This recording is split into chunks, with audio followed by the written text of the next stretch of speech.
여러분, 영상 보시기 전에 구독과 좋아요 그리고 알림 설정까지 꼭 부탁드리겠습니다. 감사합니다. 안녕하십니까, 짭지식TV, 저는 짭PD 강성모입니다. 나라가 돌아가는 상황이 매우 좋지가 않죠. 경기가 너무나도 좋지 않습니다.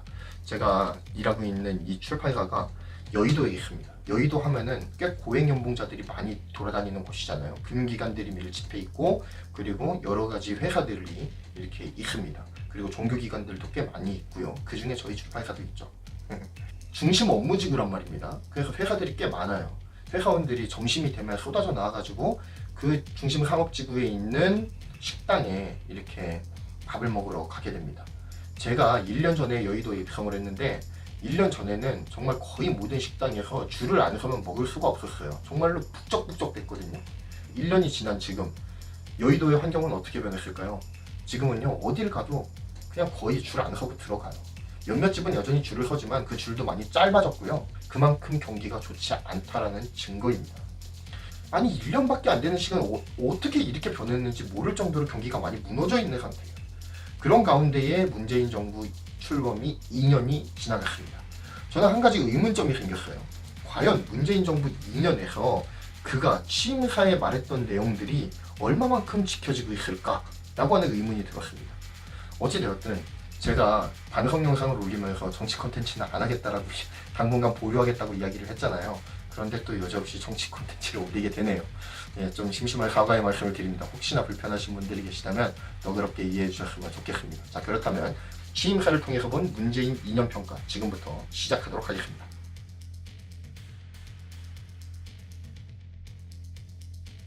첫 번째 살펴보아야 될 것은 통합과 공존의 새로운 세상 1000명을 했죠. 그런데 이거의 결과가 어떻게 되었을까요? 여러분들이 아시는 대로입니다.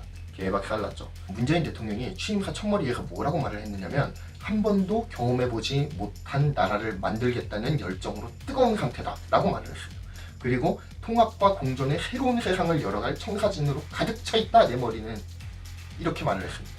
그런데요, 그 통합과 공존의 새로운 세상 지금 왔습니까? 물론 5년이 지나고 나면은 만들어져 있을 수도 있겠죠. 아직 과정일 수도 있겠죠. 그렇지만 2년으로만 보자면은 이 취임사에서 말한 이 통합과 공존의 새로운 세상은 앞으로도 오지 않을 것 같아요. 제가 봤을 때는 이 갈등을 봉합하기가 쉽지 않아요. 왜냐면은 이전에는 주된 갈등의 요소들이 경상도와 전라도라고 나뉘는 지역 감정에서 비롯된 것들이 많았어요. 그 지역 감정으로 대표돼서 거기서 파생되어서 나온 것들이 이념의 논쟁이었죠. 좌우로 나뉘는 거. 그런데 요즘은 좌우파의 이 대립이 굉장히 첨예해졌어요. 지역 감정으로 대표되던 그때보다 훨씬 더 치열해졌어요. 게다가 여기에서 지역 감정 그리고 좌우 갈등만 있습니까? 그게 아니죠. 새로운 이슈가 탄생했습니다. 바로 남녀 갈등이라는 거예요. 분명히 문재인 대통령은 취임사에서 통합과 공존의 새로운 세상을 만들겠다, 한 번도 경험해보지 못한 나라를 만들어 보겠다라고 이야기를 했는데 통합과 공존을 향해서 가고 있느냐? 저는 물음표를 던질 수밖에 없다라고 생각합니다. 지금의 정책은 다분히 분열을 조장하는 정책이에요. 특히 여성우대 정책, 그거는 좀 선회를 해야 될 필요가 있다고 봅니다. 그리고 최저임금 정책을 필두로 하는 이 경제정책 또한 빈부의 격차를 훨씬 더 벌려놨잖아요. 그러면서 부자 대 가난한 자의 구도를 더욱더 확고하게 만들었어요. 이 정부에서 시행하는 그 모든 정책들이 의도는 그렇지 않았을 거예요. 분명히 이걸 하면은 통합하는 데 도움이 될 것입니다 라고 해가지고 의견들을 내고 정책들을 냈을 거예요. 그렇지만 그 결과는 더욱더 분열이 첨예해지는 쪽으로 나고 있다라는 거예요. 그게 문제라는 것이죠. 그래서 문재인 정부가 앞으로 3년을 어떻게 보내느냐에 따라서 우리 나라가 장기 불황이나 아니면은 장기적인 그런 침체의 길로 들어서느냐 아니면 극복할 것이냐가 결정이 날 텐데, 이 3년 동안은 정말로 통합하는 데 힘을 써줬으면 좋겠어요. 지금 펼치고 있는 정책들은 분열 위주의 정책이에요. 이거는 반드시 선회해야 된다라고 말씀드리면서 다음 주제로 넘어가겠습니다.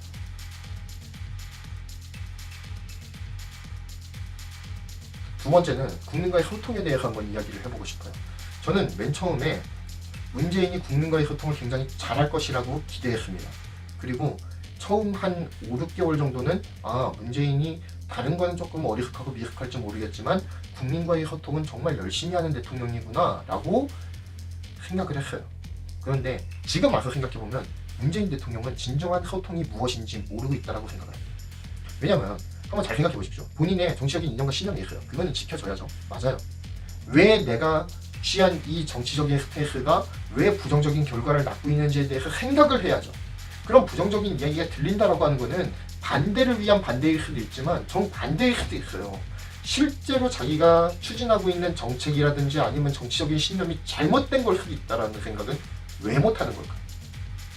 그리고 지금 반대 진영에 있는 사람들의 말을 듣습니까? 제가 봤을 땐 전혀 듣고 있지 않아요.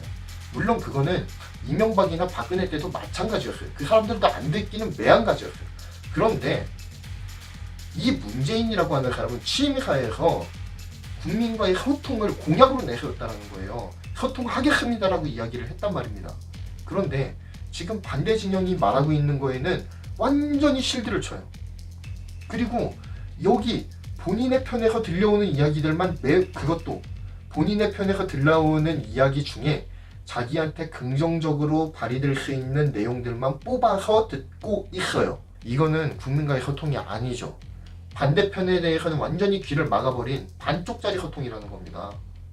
그래서 이 문재인 대통령이 남은 3년 동안에는 제발 반대쪽 귀도 여셔라. 그래서 정책 방향을 수정할 것이 있으면은 수정해 주십사. 굉장히 간곡하게 부탁드립니다.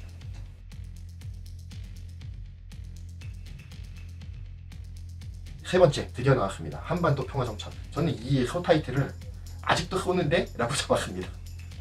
여러분, 문재인 대통령이 북한하고 대화 왜 한 거예요? 비핵화하자고 한 거 아니겠습니까? 비핵화하자고 했어요.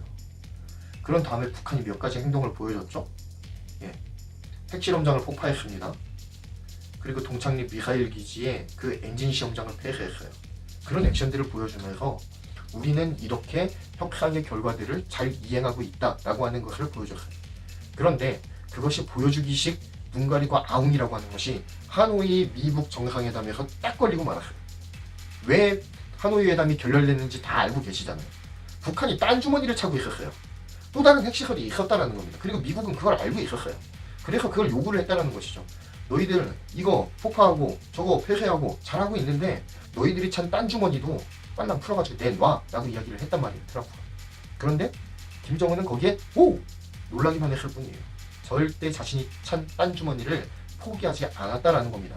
그러면서 한국 측에는 뭐라고 말해요? 오지랖 넓은 촉진자, 오지랖 넓은 중재자 역할하지 말고 민족 문제의 당사자로서 당당하게 임해라. 그러니까 한마디로 말해서 미국 눈치 보지 말고 돈 좀 달라는 얘기예요.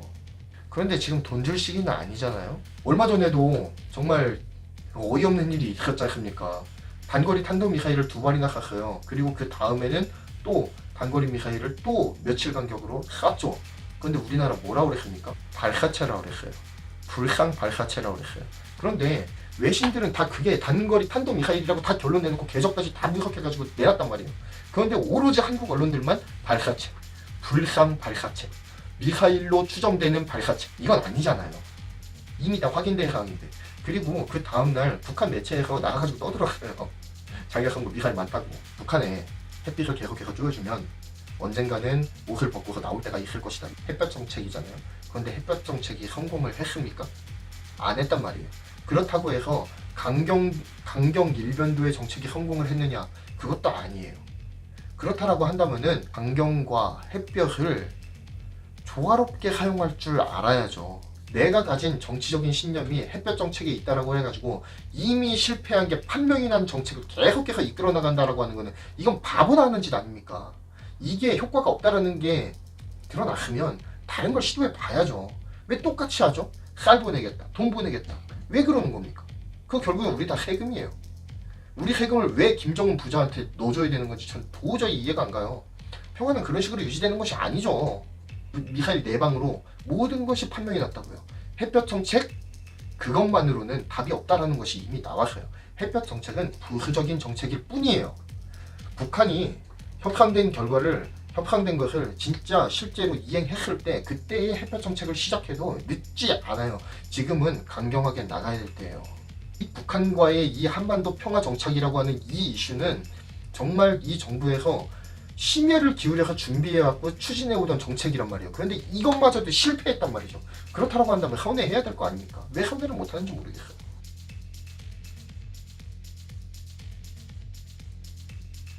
마지막은 굉장히 유명한 말이죠. 기회는 평등할 것입니다. 과정은 공정할 것입니다. 결과는 정의로울 것입니다. 이거에 대해서 한번 살펴보고자 합니다.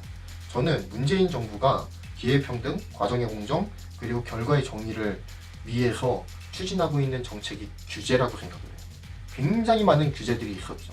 그 유튜브 상에서도 굉장한 이슈가 되었던 몇 가지 규제 이슈들이 있었죠. HTTPS 규제부터 시작을 해서 그리고 뭐 유튜브, 구글, 넷플릭스, 그리고 뭐 페이스북 국내법 안 지키면 일시 정지시키겠다 이렇게 협박해가지고 지금 정부 욕하면 너 딱 다 붙잖아요. 이런 규제 이 규제 일변도의 이러한 정책들 뭐 물론 공정한 사회를 만들기 위해서 필요한 규제라면 해야죠. 그건 맞아요. 그런데 이 정부가 하는 규제들은 굉장히 사소하고 그리고 게임 규제도 있잖아요.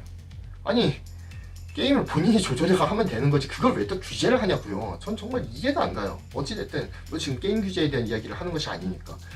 기회평등, 과정의 공정, 결과의 정의를 실현하기 위해서 하는 정책이 규제란 말이에요. 규제 부작용이 있기 때문에 그러한 것들을 종합적으로 고려해가지고 이건 규제하고 이건 규제하지 말고 규제의 한계는 이 정도로 정하자 라고 하는 게 있어야 되는데 이 정도의 규제는 가이드라인이 딱 하나인 것 같아요. 세미 정책에 부합하느냐 안 하느냐, 여가 부심기를 건드리느냐 안 건드리느냐, 이게 기준인 것 같아요. 왜 그런 이야기를 하는지 제가 한번 이야기를 해보도록 하겠습니다. 먼저 HTTPS 규제. 자, 워마드 규제했습니까? 안 하고 있죠. 그래가지고 그 안 한 결과가 뭡니까? 최종 근하가 지금 워마드 상에서 조롱당하고 있잖아요. 나라를 위해서 봉사하다가 불의의 사고로 목숨을 잃었던 그 대한의 건아가 지금 워마드 상에서 정말로 갈갈이 찢기고 있다고요. 그런데 워마드 규제 합니까 안 합니까? 안 하잖아요. 이거 문제 있는 거 아닙니까? 야동 사이트 막는 거 이해할 수 있다고요. 예? 야동이 국민 건강에 좋지 않은 것이라고 한다면은 워마드는 사회 악이에요. 국민의 정신 건강에 좋지 않은 정도가 아니라 사회 악이라고요. 근데 사회 악을 규제를 안 한다? 그건 문제 있는 거 아니에요? 규제를 형평성 있게 해야죠. 그냥 어이가 없다라는 것으로 좀 가름을 하도록 하겠습니다.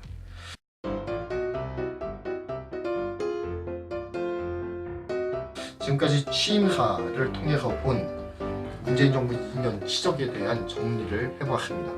최대한 감정을 제하고 팩트를 전하려고 노력은 했지만 제 개인적인 주관이 들어간 것은 어쩔 수가 없을 것 같습니다. 이 영상을 보시고 불편해하시는 분들이 분명히 계실 거예요. 인정합니다. 저와 생각이 다른 분들의 생각을 존중해요. 정당한 클레임과 토론 요청은 받아들입니다. 그리고 이러이러한 것들은 문제가 있어 보입니다 라고 하는 것들도 댓글로 적어주셔도 좋을 것 같아요. 그렇지만 무작정 비난은 하지 않아주셨으면 좋겠어요.